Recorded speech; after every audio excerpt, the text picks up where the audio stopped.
বাংলাদেশে মৌলবাদী হুঁশিয়ার হুঁশিয়ার হুঁশিয়ার বাংলাদেশের হিন্দু হত্যাকারী ফাঁসি দিও ফাঁসি দিও ফাঁসি দিও বাংলাদেশের হিন্দু নির্যাতন বন্ধ করো বন্ধ করো বন্ধ করো বাংলাদেশের হিন্দু নির্যাতন বন্ধ করো বন্ধ করো বন্ধ করো Muhammad Yunus go back go back go back বাংলাদেশত দীপু দাস নামৰ এজন ব্যক্তিক হিন্দু ব্যক্তিক নিশংসভাৱে তাৰ মৌলবাদীসকলে হত্যা কৰিলে আৰু এনেকুৱা হত্যা কৰিলে যে যিটো আজি মানৱ অধিকাৰ উলংঘা বুলি আমি ভাবিছোঁ যে আজি মানৱ অধিকাৰ উলংঘা কিয় আজি বাংলাদেশত হিন্দুসকল সংখ্যালঘু হৈ আছে কিন্তু ঠিক তেনেকুৱা বিশ্বৰ বিভিন্ন দেশতো তেনেকুৱা সংখ্যালঘু বহু জাতি বহু জেগাত আছে কিন্তু তেনেকুৱা অমানৱিক অত্যাচাৰ ক'তো হোৱা নাই আৰু আমি দেখা নাই কাৰণ সেইবিলাক অত্যাচাৰ বন্ধ কৰাৰ কাৰণে নিশ্চয়কৈ আমাৰ মানৱ অধিকাৰ সংঘ এটা ৰৈ আছে এতিয়া যিয়ে নহওক আপোনালোকৰ জৰিয়তে আজি আমি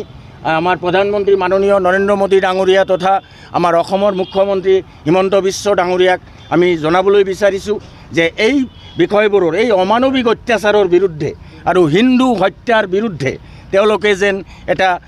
পদক্ষেপ লয় এইটো আমাৰ বঙালী পৰিষদ অসম তথা চিৰাং জিলা আৰু আঞ্চলিক সমবেত হৈ আমি আজি এই প্ৰতিবাদ কাৰ্যসূচী ধিক্কাৰ কাৰ্যসূচী এখন আমি গ্ৰহণ কৰিলোঁ আৰু ইয়াৰ পৰা আমি আৰু ক'বলৈ বিচাৰিছোঁ যে আমাৰ অসমত থকা যিসকল সন্দেহযুক্ত মৌলবাদী শক্তি অপশক্তি ৰৈ আছে তেওঁলোককো যেন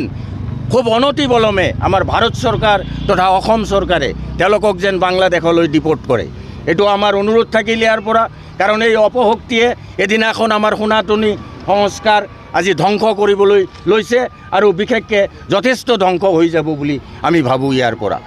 আৰু লগতে আপোনালোকৰ জৰিয়তে আমি এইটোও কৈছোঁ যে দীপু হত্যাকাৰী যিসকলক ইতিমধ্যে চিনাক্ত কৰিছে তেওঁলোকৰ প্ৰত্যেকজনৰ যেন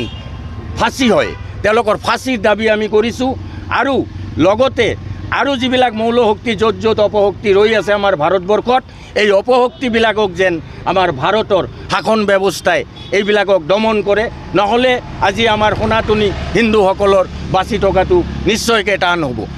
এইখিনি কৈ আজি মই আপোনালোকলৈ ধন্যবাদ জ্ঞাপন কৰিছোঁ আৰু অহা দিনত মেমৰেণ্ডাম আমি ইতিমধ্যে দিলোঁ আমাৰ SDO ছাৰলৈ মেমৰেণ্ডামত আমি কথাবিলাক উল্লেখ কৰিছোঁহি যিটো ঘটনা ইতিমধ্যে হৈ গ'ল সেই ঘটনা আৰু অনাগত দিনত যিবিলাক চিন্তাধাৰা আমি ৰাখিছোঁ সামাজিক চিন্তাধাৰা বা ভাল চিন্তাধাৰা দেশৰ হকে সনাতনৰ হকে আৰু সনাতনীসকলৰ হকে সেইখিনি কথা আমি আমাৰ মেমৰেণ্ডামত উল্লেখ ৰাখিছোঁ আৰু তাত তেনেকৈ আমি আজি ইতিমধ্যেই আমি SDO ছাৰৰ হাতত অৰ্পণ কৰিছোঁ হুঁশিয়ার হুঁশিয়ার হুঁশিয়ার ইসলামিক মৌলবাদী হুঁশিয়ার হুঁশিয়ার হুঁশিয়ার দীপু দাসের হত্যাকারীক ফাঁসি দিও ফাঁসি দিও ফাঁসি দিও সুরক্ষা দিও বাংলাদেশত হিন্দু সুরক্ষা দিয়ক সুরক্ষা দিও সুরক্ষা দিও বাংলাদেশক হিন্দু সুরক্ষা দিয়ক সুরক্ষা দিও সুরক্ষা দিও